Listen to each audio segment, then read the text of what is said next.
Corona संक्रमण के पिछले सारे रिकॉर्ड टूटते जा रहे हैं। 24 घंटे के भीतर 38,055 नए मामले आए हैं। एक्टिव केसेस की संख्या 2,88,144 पहुंच चुकी है। अब तक 10,959 लोगों की जान जा चुकी है। कोरोना से जुड़े ये आंकड़े आपके सामने टीवी स्क्रीन पर हैं। अब तक जितने भी मामले सामने आए 24 घंटे के भीतर हम इसके रिकॉर्ड पर मौजूद हैं। बस यही प्रार्थना कि कल का दिन आज से कम हो। तो कोरोना संक्रमण के पिछले सारे रिकॉर्ड टूटते नजर आ रहे हैं। 38,055 नए मामले, ये रफ्तार है कोरोना की। अब तक लगभग 11,000 लोगों की जान जा चुकी है 24 घंटे में।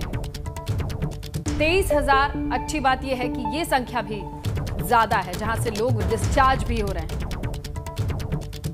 लेकिन प्रशासन के लिए चिंता, आम लोगों के लिए चिंता, ये स्प्रेड है। 24 घंटे के भीतर एक्टिव केसेस की अब कुल संख्या अगर आप देखेंगे तो ये बड़े बड़े आंकड़े हैं आपके सामने, हमारे सामने।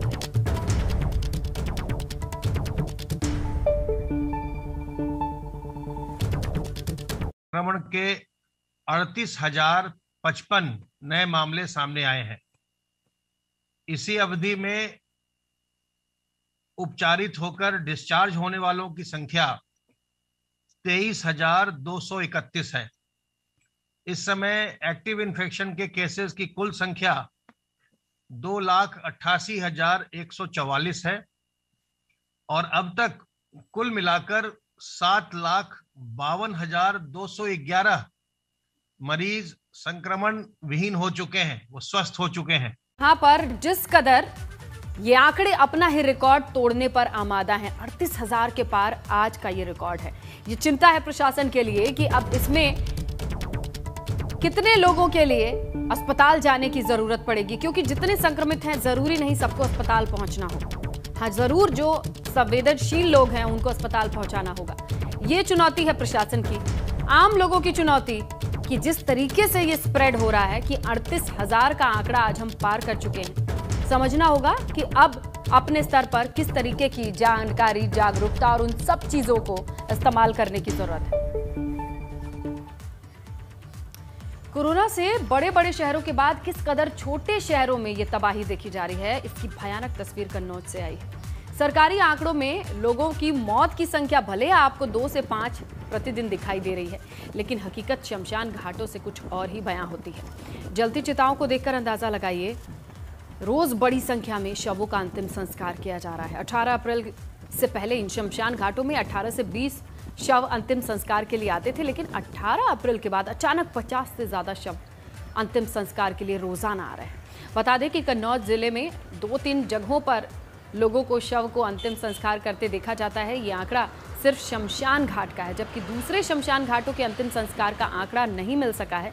लेकिन जिस शमशान घाट को हम आपको दिखा रहे हैं, इसका आंकड़ा ये कहता है कि 18 तारीख से पहले यहाँ पर 18 से 20 चिताएं जला करती थी, लेकिन अब 18 तारीख के बाद ये संख्या 50 के करीब पहुंच गई है। कन्नौज की तस्वीरें हैं। बड़े शहरों के बाद कोरोना ने अपना कहर अब छोटे शहरों पर भी बरसाना शुरू कर दिया है। इस वक्त हम कन्नौज जिले के मेहंदी गंगा घाट पुल पर खड़े हैं और जहां पर अपनी तरफ एक तस्वीर आपको दिखाते हैं जो कहीं ना कहीं आपको भी हिला कर रख देगी। लाइन से यहां पर 100 रखे हुए गए हैं, उनके अंतिम संस्कार की तैयारी की जा रही है। कई 100 जल चुके हैं, कई 100 जल रहे हैं, कई 100 को जलाने की तैयारी हो रही है। ये सिर्फ एक घाट की बात है। दूसरी तरफ देखिए, वहाँ पर भी लगातार 100 वहाँ पर जलाए जा रहे हैं। तो तस्वीर इतनी भयावह है। सरकारी आंकड़े कह रहे हैं कि 2 से 5 प्रतिदिन मर रहे हैं, लेकिन शमशान घाट की जो तस्वीर है वो 50 से 100 से ज़्यादा तस्वीर है। आंकड़ों की अगर बात करें तो 18 अप्रैल के बाद से यहाँ पर लगातार आंकड़े बढ़े हैं। यहाँ के जो शमशान घाट कर्मचारी, उनसे जो हमारी बात हुई थी, उनका ये कहना था कि 18 तारीख के बाद से लगातार 50, 60, 70, 80 ऐसे 100 आ रहे हैं, यहाँ पर जलने के लिए आ रहे हैं और ये संख्या दिन प्रतिदिन बढ़ती जा रही है। तो आप अंदाज़ा लगा सकते हैं कि सरकारी आंकड़े कुछ और हैं, लेकिन ज़मीन पर हकीकत क्या है। अब ये मौत कोरोना से हो रही है या किसी अन्य बीमारियों से हो रही है, इसकी अभी स्थिति स्पष्ट नहीं हो पाई है, लेकिन आपको होशियार रहना है। एबीपी न्यूज़ आपको भी आगाह करता है, आपसे निवेदन करता है कि बहुत आवश्यक कार्य हो तो घर से निकले, अन्यथा घर से बाहर ना निकले, घर पे रहें, सुरक्षित रहे, 2 गज की दूरी, मास्क है जरूरी, इसको पालन करते रहे, तभी आप सुरक्षित है। नहीं तो आप इन तस्वीरों को देखकर आप अंदाज़ा लगा सकते हैं कि आज इनकी बारी है तो कल आपकी भी बारी हो सकती है। नित्य मिश्रा, एबीपी गंगा, कन्नौज। पूरे देश में कोरोना ने कोहराम मचाया हुआ है। हॉस्पिटल में ऑक्सीजन की कमी सैकड़ों मरीजों के लिए जीवन और मरण का सवाल है। ऐसे ही कुछ एम्बुलेंस चालक हैं जो इस महामारी की आड़ में मरीजों को बचाने की जगह उन्हें बेचने में लगे हैं। पूरा मामला मेरठ के जगदम्बा हॉस्पिटल का है। एक एम्बुलेंस चालक ने मरीज के परिजनों को बहकाकर महिला को मेरठ के जगदम्बा हॉस्पिटल में भर्ती कराया। देर रात महिला की मौत हो गई, जिसके बाद परिजनों ने ऑक्सीजन की कमी और हॉस्पिटल संचालन पर महिला की हत्या का आरोप लगाते हुए हंगामा किया।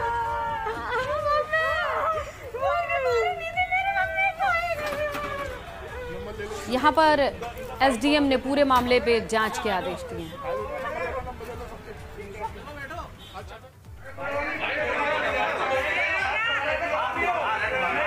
वीडियो में देखा गया है अभी कि जी किसी मरीज को एक एम्बुलेंस वाला लेकर के आया है और जगदम्बा हॉस्पिटल में भर्ती कराने के नाम पर संभवतः लाया गया है और डेथ हो गई है अपेरेंटली। और वीडियो में इसके बाद की स्थिति नहीं है साफ कोई, तो बड़ा गंभीर प्रकरण है ये। और अगर फॉल्स प्रॉमिस करके कोई इस तरह से किसी को लाता है और जिम्मेदारी कंप्लीट किए बगैर अगर निकल जाता है वहाँ से, तो गंभीर है ये। इसकी जांच करा करके आवश्यक कार्रवाई की जाएगी। यूपी में ऑक्सीजन की किल्लत को लेकर लोगों की परेशानी और अव्यवस्था को लेकर हंगामा किया गया है। ऑक्सीजन सिलेंडर की बढ़ती किल्लत को लेकर बहराइच में मरीजों के परिजन देर रात सीएमओ आवास पर जबरदस्त हंगामा करते नजर आए। परिजनों का आरोप है कि ऑक्सीजन को लेकर स्वास्थ्य महकमा लगातार लापरवाही बरत रहा है, जिसकी वजह से मरीजों को पर्याप्त मात्रा में ऑक्सीजन नहीं मिल रही है। ऑक्सीजन की कमी देखते हुए देर रात मरीजों के परिजन आग बबूला हो गए। सीएमओ राजेश रंजन के आवास पर जाकर सिलेंडर की मांग करने लगे। परिजनों के साथ अस्पताल के डॉक्टर भी सीएमओ से ऑक्सीजन की गुहार लगाते नजर आए। हालांकि इस मामले पर जिम्मेदारी से बात करने का पूरा प्रयास किया हमने, लेकिन कोई कुछ बोलते नजर नहीं आया। सभी बचते दिखे। अगर उनकी डेथ हो गई तो उसका जिम्मेदार कौन होगा? मेरी नौकरी ले ली, मेरा 6 महीने का तनख्वाह। अपनी लाइफ सेव करने के लिए मैं अकेली मम्मी की हेल्प करने की कोशिश कर रही हूँ कि मम्मी मेरी रिकवर हो जाए, और मेरे को ऐसा जवाब दे कि सीएमओ साहब नहीं दे रहे सिलेंडर। मेरे ऊपर क्या बीतेगी आप ही बताइए। तो आपकी माता जी, आपकी मम्मी कहाँ एडमिट है बेटा? यहीं पे ही है। लंग्स की प्रॉब्लम हो रही है उनको रेगुलर ऑक्सीजन चाहिए। इतने मेरे लोग हैं, मेरे हर टाइम मेरे पास रिपोर्ट्स आती हैं कि इनकी डेथ हो रही है, उनकी डेथ हो रही है। I am trying my best over है। गवर्नमेंट कुछ नहीं कर रही है। गवर्नमेंट कुछ नहीं कर रही है। मेरठ पुलिस ने संक्रमण के इलाज में मददगार रेमडेसिविर इंजेक्शन की कालाबाजारी का पर्दाफाश करते हुए 8 आरोपियों को गिरफ्तार किया है। मेरठ पुलिस ने तीमारदार बनकर निजी अस्पताल के कर्मचारी से इंजेक्शन खरीदने की बात की, जिसके बाद कोविड वार्ड में तैनात कर्मचारी ने 30,000 में एक इंजेक्शन का सौदा किया, जिसके बाद 3 इंजेक्शन और देने की बात हुई। इतना ही नहीं, पुलिस ने आरोपियों को गिरफ्तार करने की कोशिश की तो हॉस्पिटल के सुरक्षा गार्ड ने पुलिस पर हमला बोल दिया, जिसके बाद पुलिस ने 2 वार्ड कर्मचारी, 4 निजी सुरक्षा गार्ड समेत करीब 8 लोगों को गिरफ्तार किया है। बताया जा रहा है कि इंजेक्शन गाजियाबाद के एक मरीज के नाम पर मंगाए गए थे। इंजेक्शन मरीज को देने के बजाय इसकी कालाबाजारी चल रही थी। इस बात की जानकारी जब मेरठ पुलिस को हुई तो कप्तान ने टीम गठित करके सर्विलांस की मदद से 2 लोगों तक पहुंची, जिसमें एक वार्ड बॉय कोरोना वार्ड में तैनात था। तो ये खबर बेहद जरूरी है जान लेना कि अगर इस तरीके से अभियान चलाया जाए, खुद तीमारदार बन के बात करें तो कई अस्पतालों से ऐसी खबरों का भांडाफोड़ होगा, जहां पर मेरठ पुलिस का ये सराहनीय प्रयास नजर आया।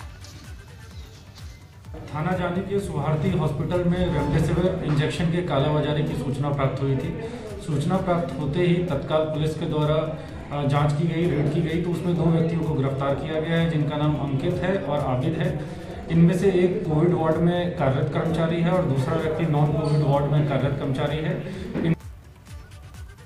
लखनऊ से बड़ी खबर है। भाजपा सांसद कौशल किशोर की प्रशासन को धमकी है। कहा है कि पीड़ितों को ऑक्सीजन नहीं मिली तो धरना दूंगा।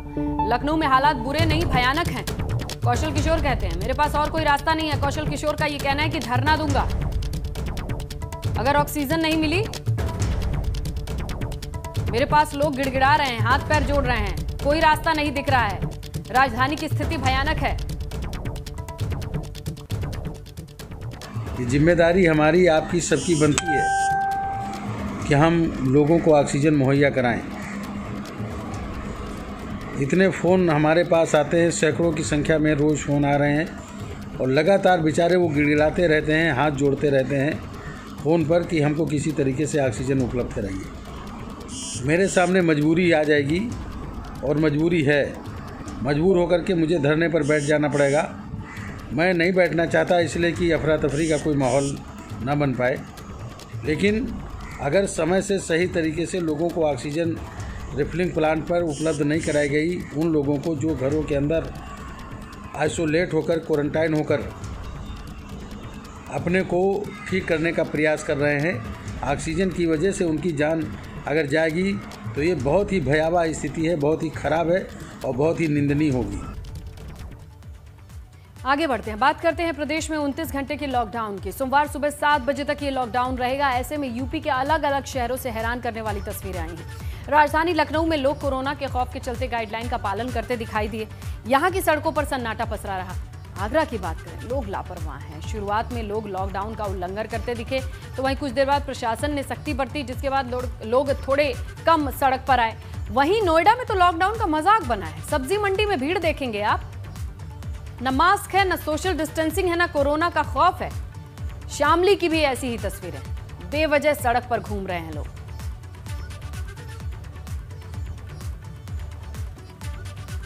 तो यूपी में बढ़ते कोरोना के संक्रमण को लेकर शासन ने 59 घंटे का वीकेंड लॉकडाउन लगा है, लेकिन लॉकडाउन का असर देखने को नहीं मिल रहा है। एबीपी गंगा की टीम ने जब वीकेंड लॉकडाउन का जायजा लिया तो लोग पूरी तरह से कोरोना से बेखौफ लापरवाह सड़कों पर बेवजह घूमते नजर आए।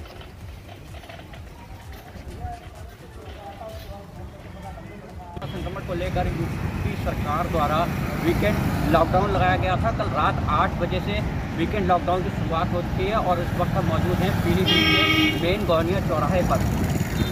लॉकडाउन को लेकर लगभग 15 घंटे से अधिक बीत चुके हैं। समय 12 बज रहा है और सड़कों पर आप देख सकते हैं किस तरीके से आवाजाही पूरी तरीके से चालू है। लॉकडाउन का कोई असर नहीं देखा जा रहा है। चौराहे पर पुलिस मुस्तैद है, लेकिन किसी से आने जाने वालों से पूछताछ नहीं करते दिख रही है। वहीं एबीपी गंगा के कैमरे में ऐसी तस्वीर कैद हुई है जिससे स्वास्थ्य विभाग पर एक बार फिर सवाल खड़ा कर दिया है। ठेले पर टीबी की मरीज को ले जाते एक पिता एबीपी गंगा के कैमरे में कैद हुए हैं। बदहाल स्वास्थ्य विभाग की तस्वीर और यूपी में लॉकडाउन का असर कहीं दिखाई होता नजर नहीं आ रहा है। लोग कोरोना से बेखौफ लापरवाह देखे जा रहे हैं और सड़कों पर लगातार निकल रहे हैं। जिले में 700 से अधिक एक्टिव केसों की संख्या है और बीते 48 घंटों में 3 लोगों की कोरोना से मौत हो चुकी है, लेकिन लोग हैं कि जागरूक नहीं दिख रहे हैं। सड़क पर लॉकडाउन का पालन करते लोग नहीं दिख रहे हैं। कहीं ना कहीं बिना मास्क के लोग नज़र आ रहे हैं। कुछ वे लोग हैं जो ज़रूरतमंद हैं, जिनको अस्पताल संबंधी या ज़रूरत है, वही लोग रोड पर नज़र आ रहे हैं। लेकिन कुछ लोग ऐसे भी हैं जो सिर्फ टहलने या घूमने के लिए सड़कों पर नजर आ रहे हैं। एबीपी गंगा आपसे यही अपील करता है कि घरों में रहें और लॉकडाउन का पालन करें। कैमरामैन प्रिंस के साथ विक्रांत शर्मा, एबीपी गंगा, पीलीभीत। इटावा में अगर आप बात करेंगे तो वीकेंड लॉकडाउन का असर कुछ खास दिखाई नहीं दे रहा है। लोगों की चहल पहल सड़कों पर बनी है। सोशल डिस्टेंसिंग समझ नहीं रहे हैं, किसी के चेहरे पर मास्क नहीं है। कोरोना से कोई एहतियात बरतता नजर नहीं आ रहा है। प्रशासन का कोई अधिकारी, पुलिसकर्मी भी नहीं है जो इन्हें बता सके, समझा सके कि कम से कम वीकेंड लॉकडाउन को फॉलो कीजिए। प्रशासन यहां पर अगर थोड़ी मुस्तैदी दिखा दे तो बाद में अस्पताल प्रशासन को बचाया जा सकता है व्यवस्थाओं को ध्वस्त होने से, क्योंकि यहां पे लोग अपने आप से समझने को तो तैयार नहीं है।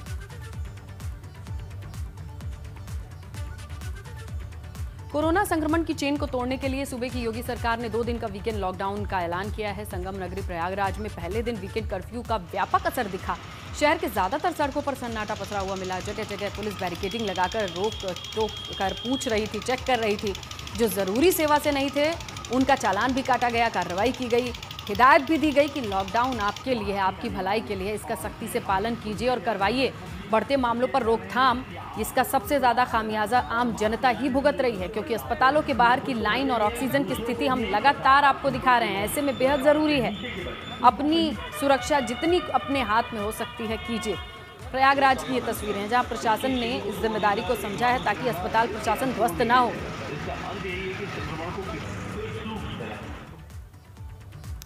संगम नगरी प्रयागराज में कोविड के सबसे बड़े अस्पताल में डॉक्टर्स और दूसरे स्टाफ की लापरवाही सामने आई। यहां कोरोना संक्रमित एक बुजुर्ग की मौत के बाद अस्पताल के लोगों ने उनके परिजनों को खबर देना भी नहीं जरूरी समझा और तो और लावारिस के तौर पर अंतिम संस्कार कर डाला। इतना ही नहीं, अस्पताल के कर्मचारी परिवार वालों से 4 दिन तक मौत की बात छुपाकर जो परिजन आते थे, वो खाना पीना लेकर आते थे अपने के लिए, उनसे वो लेता भी रहा। अस्पताल का स्टाफ मृतक को जूस और खाना पहुंचाने के लिए परिवार वालों से पैसे भी ऐंठता रहा।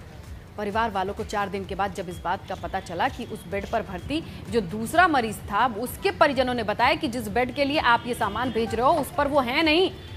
अब जब ये पूरे सवाल पूछे जा रहे हैं तो प्रशासन कुछ भी बोलने से बच रहा है। हमने कहा नहीं सर प्लीज़, बहुत उनसे जरूरी विन्नत किया कि हमारे पिताजी हैं। अंत में क्या हुआ? अंत में बता रहे हैं। उन्होंने कहा कि आप जाइए वहीं, फिर वहाँ से एक स्टाफ को लगा दिए। वहाँ से मैं आया, देखा कि स्टाफ जो है ऊपर से नीचे तक गए, वहाँ देखे तो अब वो निकल नहीं रहे थे। चूँकि हमारे पिताजी थे नहीं, उनका डेथ सर्टिफिकेट था तो वो नहीं निकल रहे थे वहाँ। तो हम गए घुस के अंदर, हमने कहा क्या हुआ सर, क्या हुआ? तो कहा आपके पिताजी 17 तारीख को उनको डेथ हो गई है। वो कह रहे थे कि 17 को डेथ हो गई तो आखिर उनका हमारे पास सूचना क्यों नहीं गई? कहाँ ये सर्टिफिकेट है, इसको ले लीजिए। हमने कहा 17 तारीख डेथ हो गई तो अंतिम संस्कार भी आप नहीं कर पाए? हमने कहा 17 तारीख को जो है आप सूचना कम से कम, फ़ोन नंबर नहीं था। कोरोना के कहर को रोकने के लिए यूपी में शासन प्रशासन की ओर से तमाम एहतियात बरतने की कोशिश तो की जा रही है। यूपी में सबसे ज्यादा प्रभावित है राजधानी लखनऊ। लखनऊ में युद्ध स्तर पर सैनिटाइजेशन का काम चल रहा है। वाराणसी की बात करें तो वहां भी सैनिटाइजेशन किया जा रहा है। एमएलसी ए के शर्मा ने इस अभियान को हरी झंडी दिखाकर शुरू किया। आगरा भी सैनिटाइजेशन अभियान पर है। उत्तराखंड में भी एहतियात बरती जा रही है। राजधानी देहरादून के सभी वार्ड नगर निगम की ओर से सैनिटाइजेशन अभियान चलाया जा रहा है। तो वहीं हरिद्वार में भी सरकारी दफ्तरों को सैनिटाइज किया जा रहा है।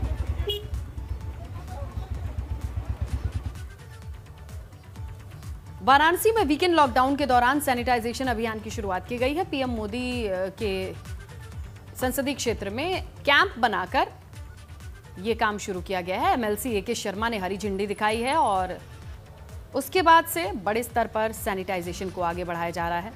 नगर निगम के कर्मचारी, जलकल और फायर ब्रिगेड के कर्मचारी भी तैनात किए गए हैं। जो पांव पसारता कोरोना है उसकी चेन को तोड़ने के लिए पब्लिक प्लेसेस को सैनिटाइज करने की ये कवायद है।